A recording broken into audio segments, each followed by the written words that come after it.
Monsieur Koulibaly, le président de la CEI, est l'un des hommes les plus dangereux de Côte d'Ivoire actuellement. Oui, Monsieur Koulibaly, président de la CEI, c'est l'homme le plus dangereux de la Côte d'Ivoire actuellement. Et vous allez savoir pourquoi.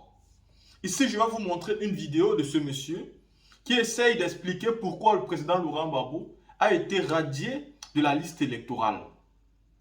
On nous parle des condamnations par défaut.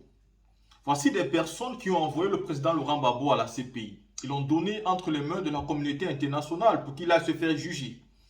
Le monsieur est parti, il a fait des années. Il a tenu son jugement et il a gagné. Oui, il a gagné non seulement M. Dramane Ouattara sur le plan juridique, mais il a gagné la communauté dite internationale sur le plan juridique. Oui, Gbagbo est allé à la CPI en tant qu'accusé. Mais il est ressorti là-bas blanc comme neige en tant que victorieux. Et pendant ce temps, quand Dramane et ses sbires se sont rendus compte que le président Laurent Gbagbo était acquitté et qu'il devait bientôt être acquitté de manière définitive, ils ont ouvert une procédure judiciaire contre lui en Côte d'Ivoire. Ils ont commencé un jugement alors que le concerné même n'est pas sur le territoire. Et ce jugement-là, c'est pourquoi? C'est parce que le président Laurent Gbagbo est accusé d'avoir fait un braquage de la BCEAO. BCEAO qui n'est même pas une banque qui est jugée, qui est gérée par la Côte d'Ivoire. Donc, même si le président Laurent Gbagbo devrait être attaqué, ce n'est pas la Côte d'Ivoire qui devrait attaquer Gbagbo. Je dis, à supposer même qu'il soit attaqué, c'est la BCEAO, premièrement, d'abord, qui doit attaquer. Voici déjà au départ où la marmaille, on voit déjà qu'elle est biaisée. Et Alassane Dramane Ouattara se constitue maintenant à la BCEAO et décide d'attaquer le président Laurent Gbagbo et il retire même son nom de la CEI.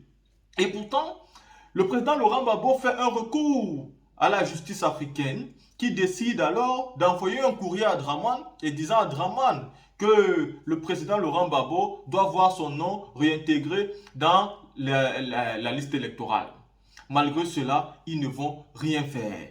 Et vous allez écouter ici le fameux président, M. Koulibaly. Oui, parce que Alassane Ouattara, il faut le dire, pour pouvoir faire, c'est-à-dire pour pouvoir manipuler, pour pouvoir gérer le pays, parce qu'il ne faut pas oublier, Alassane Dramane Ouattara et son régime ont décidé de faire 50 ans au pouvoir. Ils ont été clairs là-dessus, ils ont dit qu'ils vont faire 50 ans au pouvoir. Alassane Ouattara rêve d'une chose, il rêve du au pouvoir comme tous ces présidents africains qui durent au pouvoir. C'est ça son rêve le plus, c'est-à-dire le plus fou. Et s'il n'a pas réalisé ça, il ne sera jamais à l'aise. Il a tant souhaité être président de la République, Alassane Ouattara. Il a tué pour ça. Et les gens sont morts pour ça. Il a fait des rébellions pour ça. Pensez-vous qu'il est prêt à laisser ça? Mais jamais il est prêt à mourir au pouvoir. Et c'est pourquoi il met des Koulibaly comme président de la CEI pour pouvoir empêcher des barbeaux d'être candidats et même d'avoir le droit de vote. La team, écoutez. Je vais vous dire, ce n'est pas en 2022 que le président Gbagbo n'est pas sur la liste électorale, c'est depuis 2020. Et les causes qui ont justifié la radiation du président Gbagbo demeurent. Non, on n'a pas besoin d'être un médium pour savoir qu'il ne sera pas sur la liste électorale de 2022. Puisque les mêmes causes produisent. Mais voilà, aussi simple que ça. On n'a pas violé des délibérations, ils n'ont pas entendu ça. Ils savent bien. C'est parce que le président Gbagbo n'est pas sur la liste électorale qu'ils ont saisi la commission pour demander son inscription. Et ils n'ont pas eu gain de cause. Et c'est pour cette raison qu'ils ont saisi le tribunal. Ils n'ont pas eu gain de cause. Mais ça n'a pas changé. Le dernier mot appartient au président du tribunal, territorialement compétent comme on dit. Et le président du tribunal a rendu une décision ordonnant, confirmant la position de la commission électorale quant à sa radiation de la liste électorale. Donc, rien n'a changé. Il viendra s'inscrire 1000 fois il ne pourra pas être sur la liste parce que le motif pour lequel il n'est pas sur la liste est la déchéance et non l'inscription. Voilà. Donc, on n'a pas violé des délibérations, ils ne sont dans le secret d'aucun Dieu. Voilà. C'est parce que les choses tombent sous le coup du bon sens. Le président Gbagbo, on vous dit qu'il a été condamné par contumace, que c'est une décision qui n'est pas définitive. Et pourquoi est-ce qu'il a été retiré et tout ça? Le président d'abord du président Gbagbo. Le cas du président Gbagbo. Je vais compléter sa question. Là, je pose la question en même temps aux juristes. Parce que quand je regarde l'article 4 du Code électoral qui établit la liste des non-électeurs, on parle des individus en état de contumace. Oui, et M. Laurent Gbagbo a été condamné par contumace. Quelle est la différence entre en état de contumace et par contumace? Et est-ce que son cas fait partie de ceux qui sont non électeurs relativement à l'article 4? D'accord. Le président Laurent Gbagbo n'a jamais été condamné par contumace. C'est M. Blé Goudé qui a été condamné par contumace. Le président Laurent Gbagbo a été condamné par défaut. Alors je vous explique la nuance. Il est poursuivi pour des faits délictueux, des vols en réunion à main armée avec effraction. Finalement, il y a eu une réqualification. Il s'est rendu donc complice de ces faits. Il est bon que je précise que je n'ai pas qualité pour apprécier le contenu de la décision. Ce sont les effets de la décision dont je parle. Alors ici, Monsieur le président Gbagbo a été donc condamné pour ces faits. Mais n'étant pas présent, il a été condamné par défaut. Défaut veut dire qu'il n'était pas présent, il n'a pas eu connaissance de la procédure. Donc c'est une faculté, c'est un droit qu'on lui reconnaît d'exercer une voie de recours supplémentaire. Parce qu'en principe, quand une décision est rendue, si elle est contradictoire, elle court à partir de son prononcé. Et vous n'avez qu'une seule voie, c'est-à-dire l'appel. Or, si la décision est rendue par défaut, en plus de l'appel, vous avez l'opposition. L'opposition qui signifie que vous demandez qu'on reprenne le procès parce que vous n'étiez pas présent.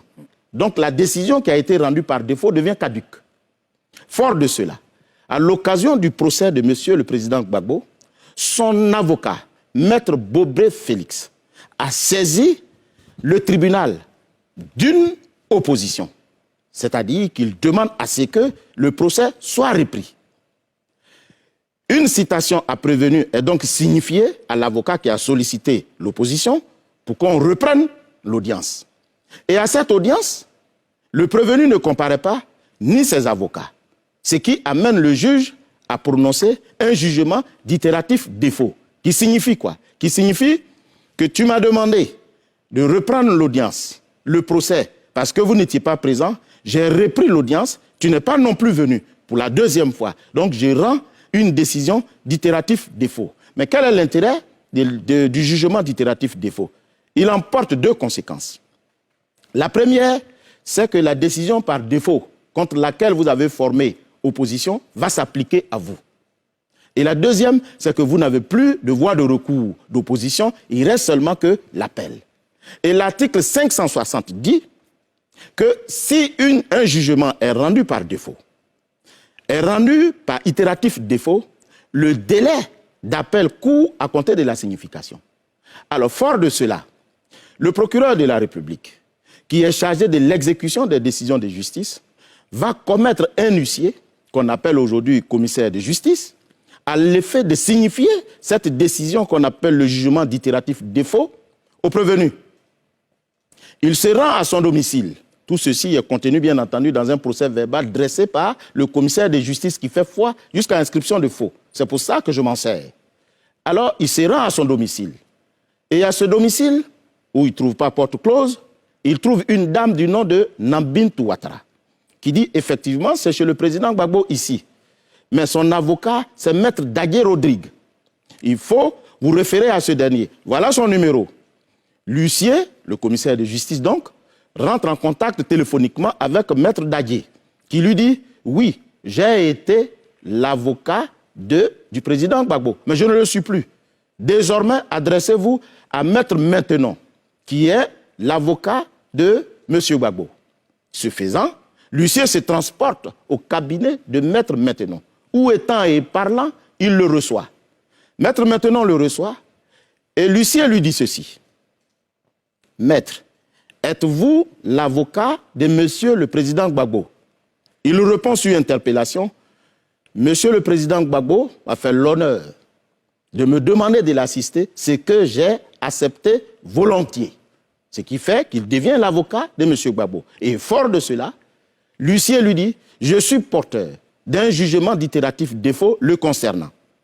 L'avocat lui répond, ah d'accord, si vous êtes porteur de cette décision, je ne suis pas habilité à récupérer cette décision, à recevoir cette décision. J'ai 3 obligations qui sont issues du code pénal, du code de procédure pénale. La première, c'est que je suis tenu de déclarer mon identité.